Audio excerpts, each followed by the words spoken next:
I had a great time with the $20,000 I recently saved up. After returning from a week-long trip overseas, my mother-in-law Isabella called me excitedly, mentioning something about saving $20,000. I was puzzled because I didn't remember having such a large sum. As a freelancer, I do have some emergency savings in my bank account, but I don't usually keep that much cash. Plus, my banking card was right here, and no one else should be able to withdraw such a large amount without my knowledge. Isabella claimed she took the money from the sideboard drawer, assuming we were rich. I thanked her for her good intentions but didn't understand why she thought I had given her the money. After this brief conversation, I wondered where the $20,000 came from. The mystery was solved when Anthony, presumably her husband, returned home a month later. Fast forward to a month later, and Isabella made over 80 calls, which I ignored. When I finally answered, she accused me of something, and I didn't quite understand. It seemed like she was upset, but I couldn't figure out why. Isabella's persistent calls became annoying, and when I finally answered, she started blaming me for something. Confused, I realized she was reaping what she had sown.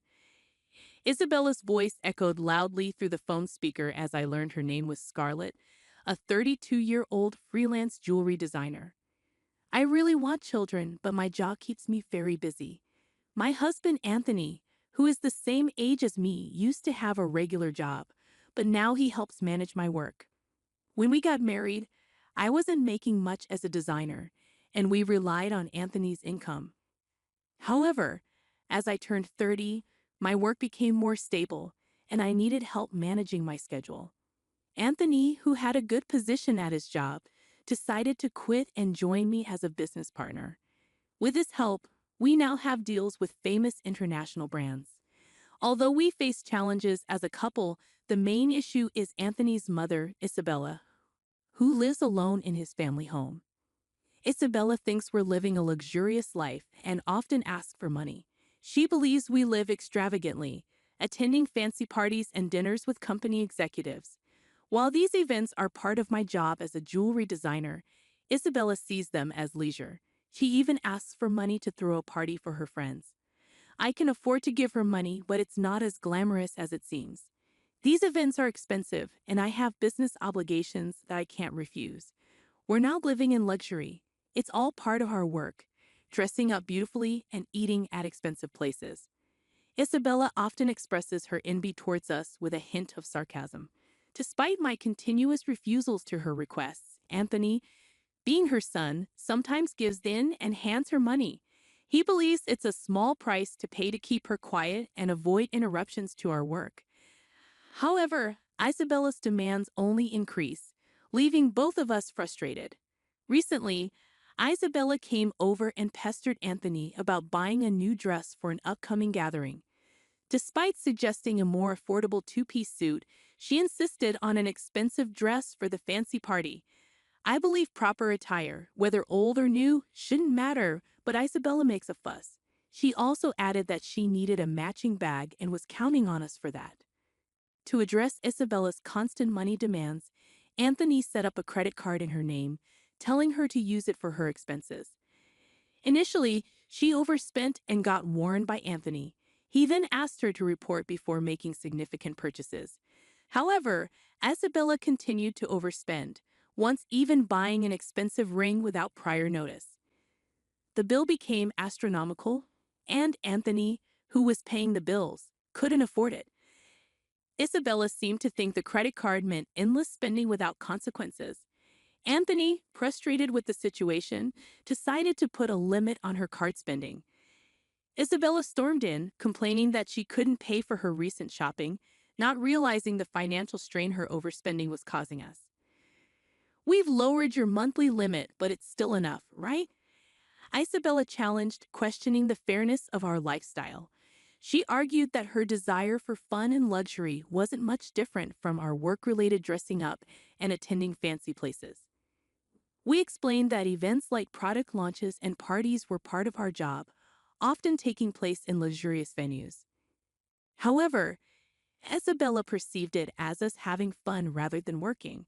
Since putting a limit on her credit card, she had quieted down a bit.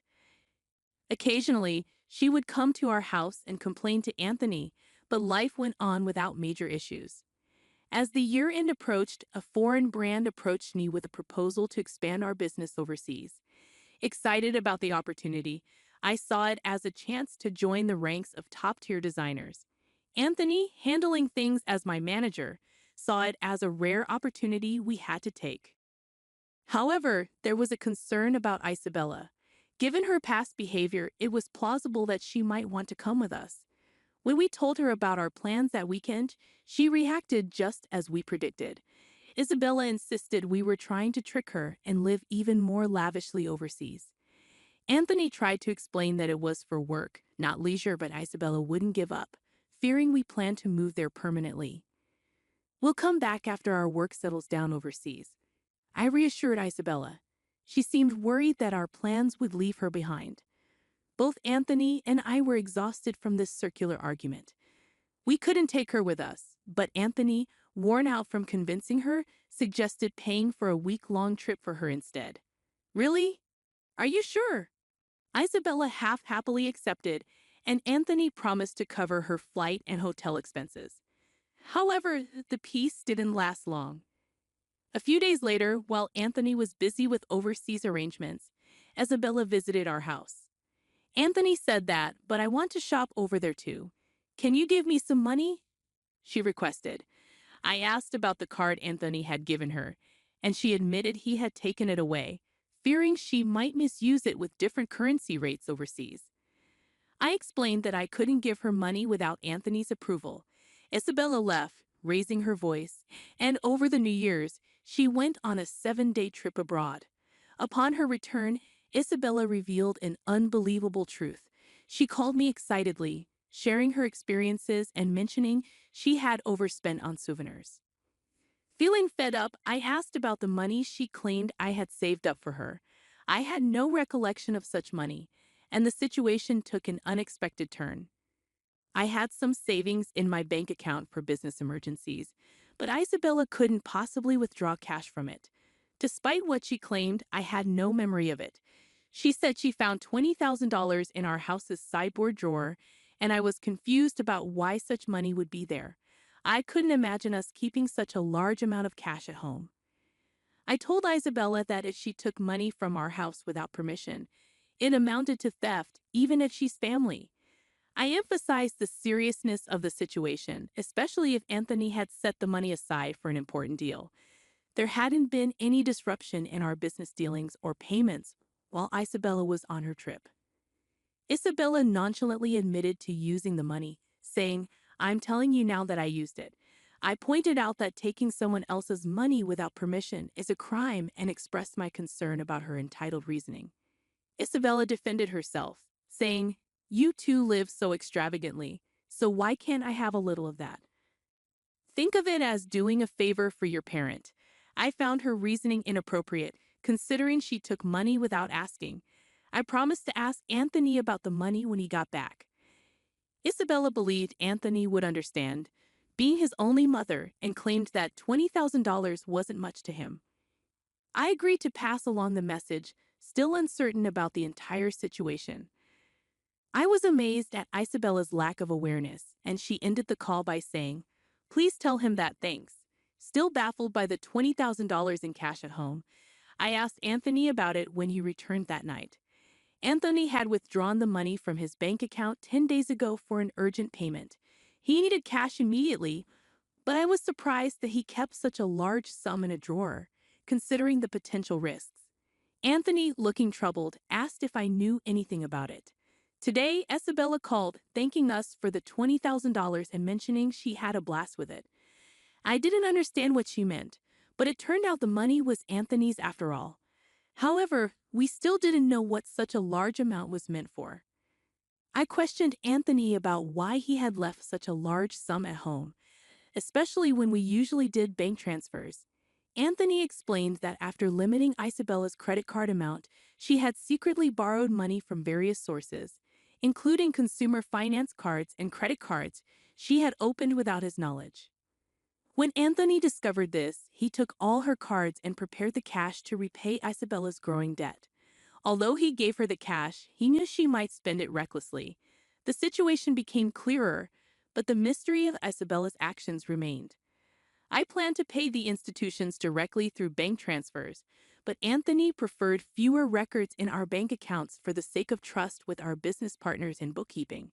So he decided to withdraw the cash and pay individually. Supporting Isabella's overseas trip was like a parting gift, knowing we wouldn't be able to take care of her like before after moving abroad. As time passed, Isabella's calls to my mobile phone became frequent, almost 80 calls every day.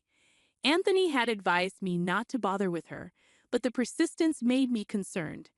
One day, Isabella's voice sounded almost like a cry as she apologized for bothering me during the busy moving preparations. She explained that she was receiving payment demands almost every day, and Anthony seemed to be blocking her calls.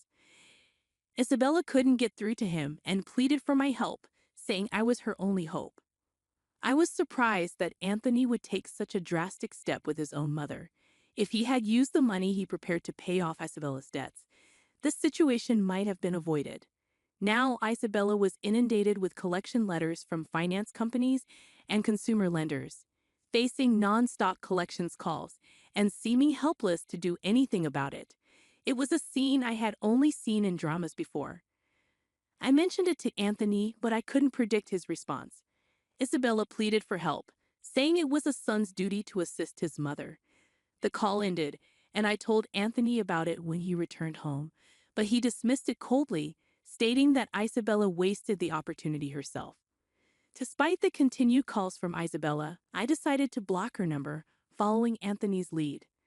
While I wished I could help, being Anthony's mother meant there was nothing I could do if he had chosen to ignore her. As the day of our move overseas approached, I needed to finish packing. Looking around the still cluttered room, I couldn't shake the lingering feeling of helplessness in the face of Isabella's predicament. It turned out that Isabella had to sell her house to settle her debts. In addition to the $20,000 Anthony had intended to use for repayment, she had hidden even more debts.